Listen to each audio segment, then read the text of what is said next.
آج کی تاریخ میں ہم ایک ایسی لہر کی بات کریں گے جو سمندر پار سے اٹھی اور اب پوری دنیا کو اپنی لپیٹ میں لے رہی ہے۔ امریکی سامان کا عالمی بائیکاٹ۔ کوپن ہیگن کی پتھریلی گلیوں سے لے کر ٹورانٹو کے گہما گہمی والے بازاروں تک لوگ امریکی مصنوعات سے منہ موڑ رہے ہیں۔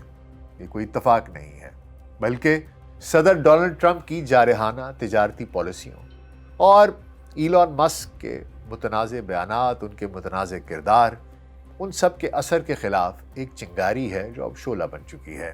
ایلون مسک اور ٹرمپ، دو نام جو اب صرف کاروبار یا سیاست تک محدود نہیں بلکہ ایک عالمی رد عمل کے محرک بن گئے ہیں۔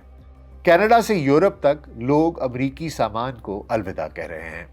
ہم اس بائیکاٹ کی جڑیں کھوجیں گے، اس کے اثرات دیکھیں گے اور یہ سمجھیں گے کہ دنیا اس موڑ پر کیوں آئی ہے۔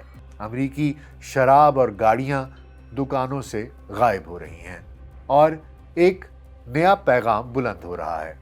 ہوا کچھ یوں ہے کہ آج سے 2 روز قبل امریکی صدر ڈونلڈ ٹرمپ نے ایک اپنے روز گارڈن میں وائٹ ہاؤس کے وہاں پر ایک تقریب سے خطاب کیا اور وہاں پر انہوں نے سمجھ لیجئے کہ پوری دنیا کے خلاف ایک تجارتی جنگ کا طبل بجا دیا۔ 60 سے زیادہ ممالک ہیں جن کے اوپر ٹیرفز عائد کیے گئے۔ ایک تو انہوں نے 10% ٹیرف پوری دنیا سے جتنی بھی درآمدات امریکہ میں ہوتی ہیں ان کے اوپر ٹیکس لگا دیا۔ اس کے علاوہ جو آٹو موبائل انڈسٹری ہے اس کے اوپر 25% بلینکٹ ٹیرف لگا دیا۔ ٹیرف سے مراد دراصل وہ ٹیکس ہوتا ہے جو کسی بھی اس سامان پہ عائد کیا جاتا ہے جو اس ملک کے اندر داخل ہو رہا ہو۔ مثلاً اگر آپ ایک 10 روپے کی چیز امریکہ بھیجتے ہیں تو امریکی حکومت اس کے اوپر بقول ٹرمپ کے جو ایک بلینکٹ ٹیکس ہے وہ 10 روپے لگائے گی، یعنی کہ وہ وہاں پر 10% لگائے گی، یعنی کہ $10 کی چیز ہے تو وہاں پر اس پر $1 ٹیکس لگے گا اور وہ $11 کی پڑے گی۔ اگر وہ آٹو موبائل انڈسٹری سے ہے تو ادھر 25% ٹیکس ہوگا، $10 کی چیز ہے تو وہ $12.5 کی ہو جائے گی۔